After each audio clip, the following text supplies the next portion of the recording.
Hi everyone. I'm grateful to Ramanujan College for this opportunity to participate in the refresher course and to share my views with all of you. Thanks are also due to Shipra Yadav for the great professionalism with which she has conducted all communications to facilitate not only this video recording but my participation overall. With those words of thanks, I'd like to start talking about the topic that I've chosen for today, which is State and Modernity in India, an exercise in the history of Indian political thought. In my presentation for this workshop, I want to focus on the imaginary surrounding the institution of the state in modern India. The presentation can be treated as an exercise in the history of modern Indian political thought, and my focus is on the discourse about state power in colonial India. I must mention at the outset that this presentation assumes the appropriateness of conceptions of multiple and alternative modernities as highlighted by scholars such as Charles Taylor, Sudipto Kaviraj, and Rajiv Bhargav. I am sympathetic with the notion that modernity may have arisen in the West, but that its trajectories both within the West itself and outside the West have been multiple. As such, the task of comprehending the experience of modernity, whether in India or in Great Britain or elsewhere, requires focused attention to historical specificities that shape that experience and demarcate one from the other. What I wish to do in my presentation overall is to highlight some aspects of the intellectual history underpinning the political choice in favor of the institutions of law and state in modern India. And I wish to do it in ways that are attuned to what Charles Taylor calls cultural as opposed to purely acultural understandings of modernity. I will explain these terms as the discussion proceeds. I will draw attention to how one might go about comprehending the issue of modernity in the Indian context through the notion of social imaginary. For Charles Taylor, modernity is best understood as a distinctive vision of moral order that can be discerned via focus on social imaginary. Put simply, modernity is not what remains as the residue after the realization, allegedly via the use of reason or of the discarding of superstition or of irrational structures of traditional order. Rather, modernity is a phenomenon that follows from shifts, Taylor says, in background understandings that allow one to make sense of oneself and others.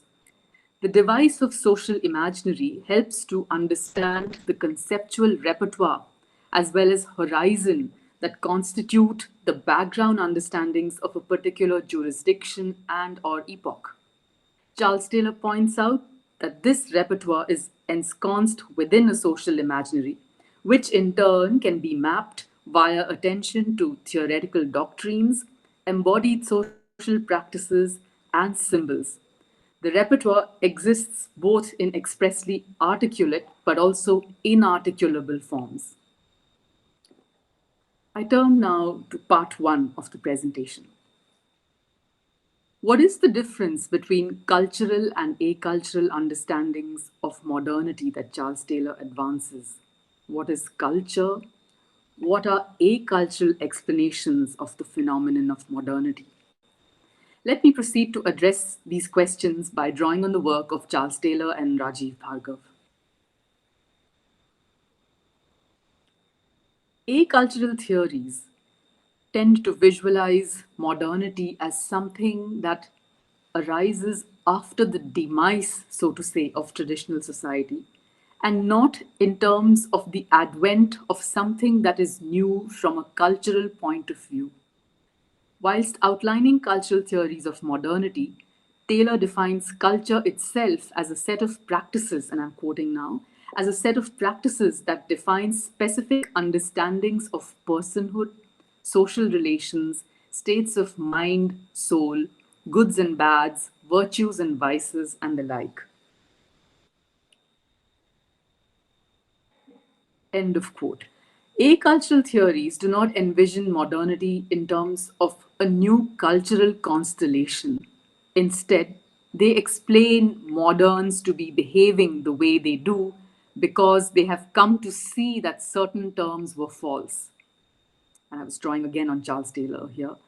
In other words, acultural theories explain modernity to be the residue that is left when old, mythical, false, irrational ways of seeing things fall apart or come to be exploded. These theories are called acultural. These understandings of modernity are called acultural because they do not account for transformations in terms of the rise of a new constellation of what Taylor has defined as culture, which is, to quote him again, understandings of personhood. So, modernity to be seen as a shift and as a novel way of understanding personhood, social relations, states of mind or soul, goods and bads, virtues and vices, and the like. This constellation of understandings form what Taylor calls not just culture, but also the background understandings of a society through which people make sense of themselves. It is also very helpful to consider the views of Rajiv Bhargav in this context, in this regard, drawing especially on his essay on alternative modernities, where he sharpens the point about the meaning of culture and the way acultural theories neglect to account for it, the way acultural theories of modernity neglect to account for the place of culture in recognizing really what is involved in a shift from a pre modern constellation to a modern one. To the question, what is culture? Bhargav says, and I quote, by culture is here meant a complex but specific ideational configuration, a cluster of thoughts and pictures that transforms human biological organisms into agents who lead and experience meaningful lives. It is a web of embedded understandings and representations about the self and its relation to other selves and to the natural world, and includes conceptions of good and bad, right and wrong, virtues and vices, etc. I continue to quote from Bhargav. It is our culture that decides whether or not we view nature as sacred, as intrinsically meaningful, or disenchanted. It is also culture that determines the extent to which we view ourselves as distinct individuals and the value we place on our distinct individualities. End of quote. Further, Bhargav elucidates that culture is irreducible to individual mind states alone. Rather, it is embodied in social practices. And I quote from him again. In a sense, human bodies are everywhere identical, but how they present themselves, what actions they perform, and how they relate to one another is entirely culture dependent. Since culture simply is the complex web of pictures, thoughts, and concepts, it exists wherever they do.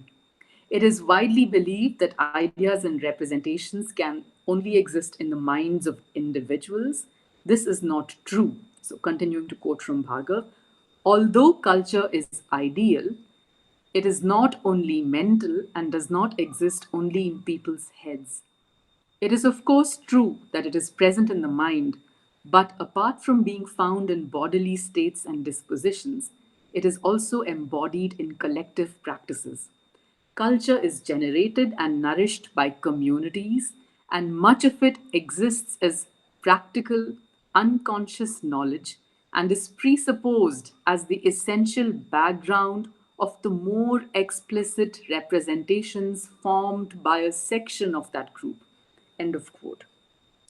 So I'm hopeful that these quotations, which you will also find in the reading materials that are being circulated along with this talk, will help you know, revisit what has been said here to clarify the meaning of culture not as something that's just ideational, not as something that's just theoretical, but also as something that's embodied in practice, even when it's not necessarily doctrinally upheld as well, even when there might be segments in a society who have played some role in allowing a certain set of ideas congruent with those ideas embodied in practices to come to become aspects of the moral vision of a society, which is what Taylor says is social imaginary. It's a kind of a moral vision of society.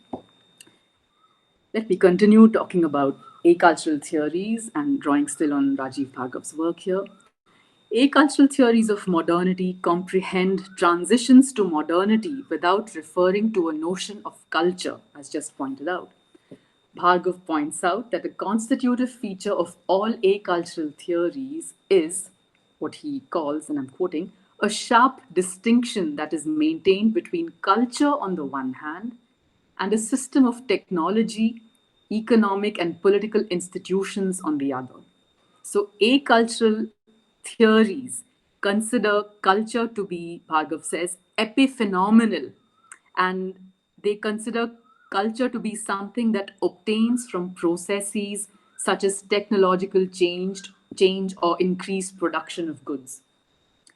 It can be assumed by acultural theories of modernity that a scientific orientation stems from a spurt in materialism or from a spurt in industrialization and from increased levels of production of commodities. Bhargav clearly points out that the problem with such assumptions is that they miss viewing how a society's openness to increased levels of material production may itself be related to a specific normative orientation which considers it worth prioritizing material production in the first place.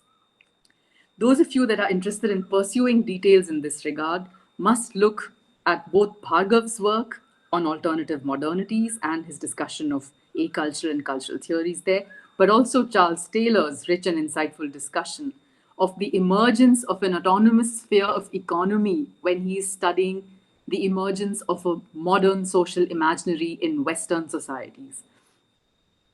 With regard to European societies, Taylor shows how changes in the field of religion, combined with new doctrinal presuppositions about non hierarchical social orders, in ways that gave impetus to the production of goods and commodities. So I think you would find that section in his essay on modern social imaginaries, where he talks about the economy, quite helpful, in addition, of course, to his reflections on the meaning of the term social imaginary, which are also in that essay that is being circulated. I turn now to part two of my presentation. I agree with Taylor and Bhargav that cultural accounts of modernity are superior to acultural accounts. Accordingly, I think a satisfactory study of the unfolding of modernity in India would be one that pays attention to the entire gamut of doctrines, embodied practices, and symbols that together constitute the distinctive vision of moral order expressed in modern Indian society. That kind of understanding would doubtless require numerous individual detailed academic studies of different theoretical doctrines, of social practices, of symbols, all of which would then have to be linked together for generating a defensible account of the modern social imaginary operating in the subcontinent. In my presentation, I wish to consider some small steps that can be taken in the direction of that larger task.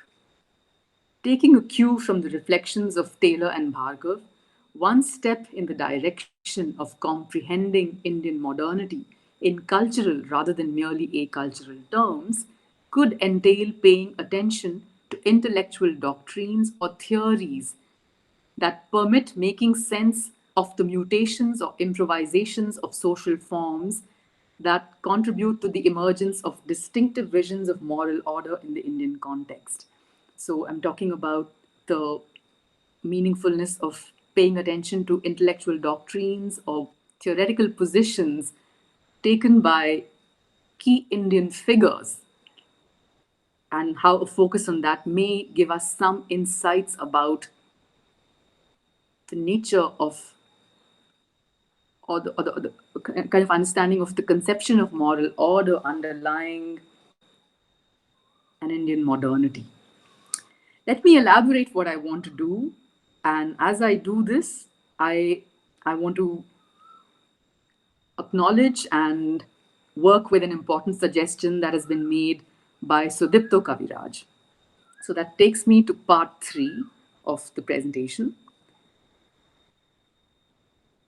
Kaviraj indicates that the social domain in India, up to the advent of colonial modernity, was relatively autonomous with respect to state and state power. That is, the realm of the social in pre colonial India could not be legislated or wrought anew by the domain of rule. Such a situation resulted from dominant notions of rule in pre modern India, whereby the mandate of the state and of rulers lay primarily in executing a normative order that prescribed societal arrangements, and the ruler was bound to follow those prescriptions. As such, the social realm was autonomous with respect to reordering by the domain of rule.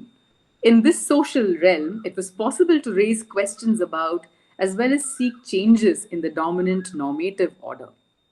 Thus, Kaviraj points out, resistance in pre modern India was usually not leveled against the state. Phenomena associated with change, such as Buddhism, rep or bhakti, represented the targeting of a normative order rather than rebellion against a ruler.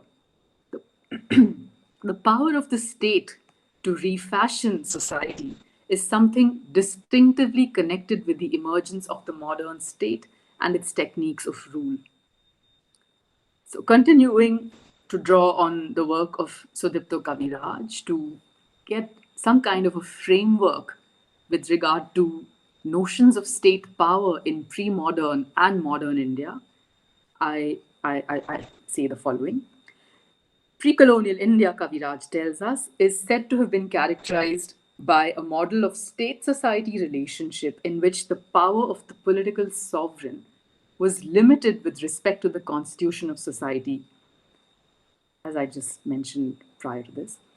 Society was ordered in accordance with with what Kaviraj calls an imperturbable, unchangeable order set down by the rules of religion and interpretable by religious experts, and beyond the powers of secular authority to destroy or to modify significantly. End of quote. The rules of the caste order are an example of such recognized bases for social order, and rules like this one, Kaviraj says, remained impervious to the constant fluctuation of royal power. Such an arrangement, Kaviraj says, provided both stability to social life and an important limitation on the power of the rulers and their propensity to tyrannical rule. Social engineering of the type that modern sovereign states can undertake was not within the repertoire of possibilities in the pre modern period. Kaviraj's indication is that prior to the advent of the modern nation state centered model of politics, certain questions of the subcontinent, such as the legitimacy of social and religious norms, were not considered to be within the jurisdiction of the domain of rule. Such jurisdictional observation flowed from dominant subcontinental norms about the role of political rulers as enforcers rather than innovators of norms pertaining to the arrangement of social orders. Kaviraj underscores the point, and I quote, that the relative autonomy of the social constitution from the state did not arise because the state in pre modern India was weak. Rather, it accepted marginality as a consequence of its own normative principles. End of quote. The marginality of the state and the concomitant idea that Indian society was ordered internally rather than externally by the state became, says Kaviraj, a major argument in much social reflection associated with Indian nationalism and is echoed by thinkers like Gandhi and Rabindranath Tagore. End of quote. For Gandhi, an internally ordered society, Kaviraj points out, would be one that was in tandem with the requirements of Swaraj and the ideal of restraint associated with it. Rule from the inside for Gandhi connected to the operation, Kaviraj says, of internal restraint.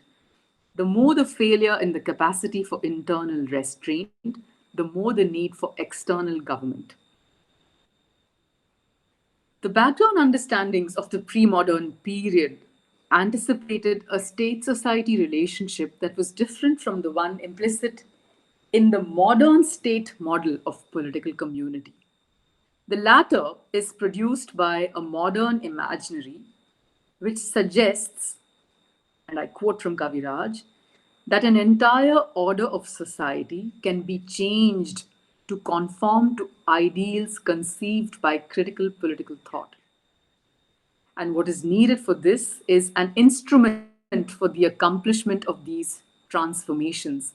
Gradually, the state comes to be seen as the instrumentality for such reflexive changes of society. End of quote. Techniques of rule associated with the modern state, such as the census, along with the modern state's tendencies toward homogeneity, yielded new forms of consciousness of numbers and an awareness of framing things in terms of majorities and minorities. Such developments, coupled with the currency of representative forms of government and a competition for representation, contributed to many shifts in individual and collective self understandings. And these shifts are important for this paper that I'm sharing with you in terms of registering the kind of change or mutation that occurs from an older understanding of what is appropriate to novel conceptions of personhood and of what can be expected from a certain societal arrangement, what can be expected by default. So shifts in those kinds of at those kinds of level are the shifts that are the kind of shifts that are entailed in the move from the pre-modern to the modern, which Taylor and following Taylor, Bhargav are reminding us can only be understood culturally through a notion of social imaginary and through shifts in social imaginary. And the discussion of Kaviraj's views on state power, that often pre-modern and modern state power, and and and the distinctions between them are helpful to register some of these shifts that take place. And so it's with that in mind that I'm drawing on Kaviraj's instantiation of a site for discerning some of these shifts, broader shifts. So Kaviraj illustrates this kind of shift in individual and collective self-understanding from a pre-modern to from in this I mean a shift from a pre-modern way of looking at things to a modern way in the following way, which is with regard to conceptions of religious community and new functions that are attached to religion. I quote Kaviraj: religious community is reconceived. From being primarily a community of worshippers, it is viewed and views itself increasingly as a community of collective actors. End of quote. These new collective actors are charged with an awareness of their numbers, and Kaviraj says they came to perceive themselves as new kinds of agents of political action. And this is where he says a shift is discernible. So I quote Kaviraj again: the metaphysical, ethical side of religion is gradually restricted to private observance, and the new political identities of religious groups dominate interchanges in the public sphere. There is a change, Kaviraj says, not just in the ways of seeing communities, as he puts it, but in the ways of being communities. Religious communities, says Kaviraj, thus acquire an entirely new dimension and a new meaning. End of quote. Kaviraj's reflections about the distinction between pre-modern and modern notions of state are accompanied by his observation that there is an enchantment with the idea of the modern state in India.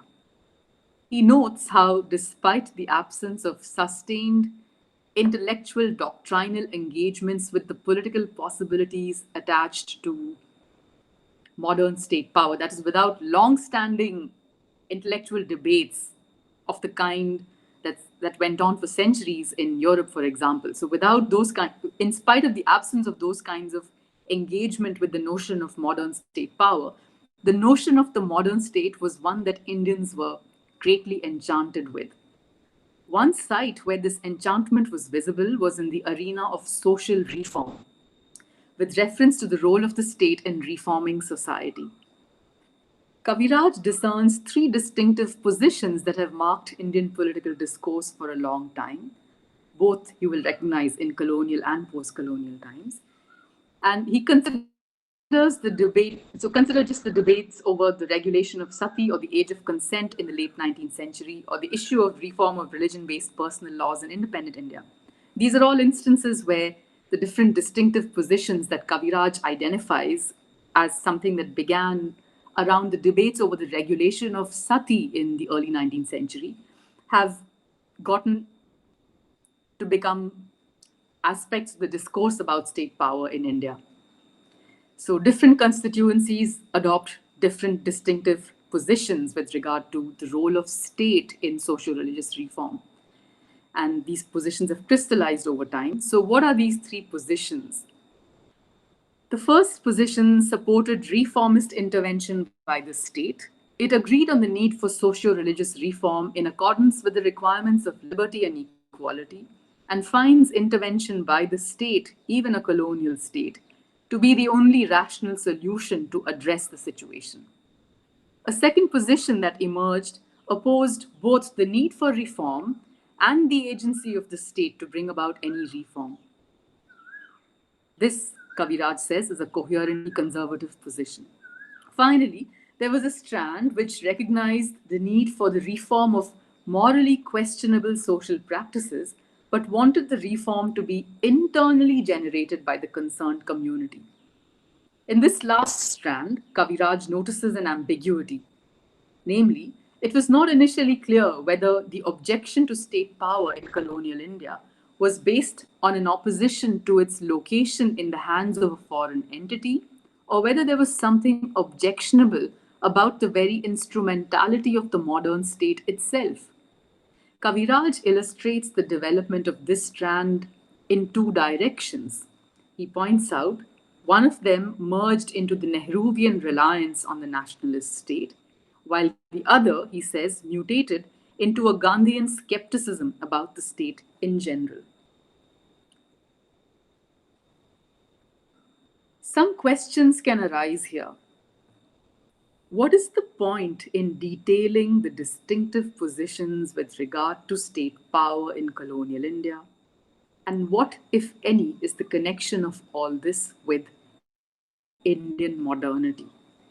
An answer to these questions takes us back to Kaviraj, actually, especially to a claim that he makes about how, in the Indian context, as distinct from the European one, the idea of the state has been a central moral force, and the way in which he says the state in India has been a primary source of modernity. But one can ask what might be the suggestion underlying the claim that in India the state has become a central moral force, and that in India, as in contrast to Europe, the state has been the primary source of modernity. What might be underlying this claim? Is it an indication of how, in India, processes associated with modernity, such as the institution of some form of equality or non hierarchy among persons and groups, or the commitment to securing the liberty of persons, expressed via conceptions of welfare, or self reliance, or secularism, or democracy, have been led by the state? I think this may well be part of what is meant by saying that the state has been a primary source of modernity in India. But I think there may be more at stake, namely, the very processes of mutation of state society relations following the experience of colonial modernity, from a situation of a relatively autonomous social domain and marginal state toward one that is characterized by a centralized nation state model of political community, may contain insights for coming to grips with the vision of moral order that underpins Indian modernity. If one agrees with such an interpretation of the claim about how the state in India has become a central moral force and has been the primary source of modernity, then it is quite important to probe salient endorsements of the state in modern Indian intellectual history. That is, it becomes important to ask what figures like Jyotiba Phule, Mahadev Govind Ranade, and B.R. Ambedkar envisioned when they endorsed the modern state and its intervention in social and religious reform. What visions of moral and political community were these figures advancing? Can close attention to their visions help uncover aspects of a modern Indian social imaginary? My suggestion is that the writings of figures like Jyotiba Phule, Mahadev Govind Ranade, and B.R. Ambedkar are worthwhile sites for probing shifts in Indian social imaginaries in light of the encounter with colonial modernity. The reflections of these thinkers on the relevance of state power can provide bases for discerning some of these shifts. One such shift is with respect to how the domain of rule comes to be seen as the one that is properly responsible for reshaping the domain of the social. This is a shift from pre modern understandings of state society relations, where recall, as a matter of principle, the state accepted a marginal role with regard to its power to re engineer society or to rewrite the norms in accordance with which society had to be imagined and practiced. So, attention to this shift with respect to how the domain of rule comes to be seen as the one that is properly responsible for reshaping the domain of the social can allow an elaboration of the claim about the way the idea of the state has worked as a moral force to become a primary source of modernity in India. For reasons of time in this presentation today, I restrict myself to a discussion of the views of Jyotiba Phule. More than securing your agreement with regard to my interpretations of the views of Jyotiba Phule, I hope the presentation can demonstrate something about methodological devices like that of the social imaginary, through which we might be able to study the contents of Indian modernity. I turn now to part 5.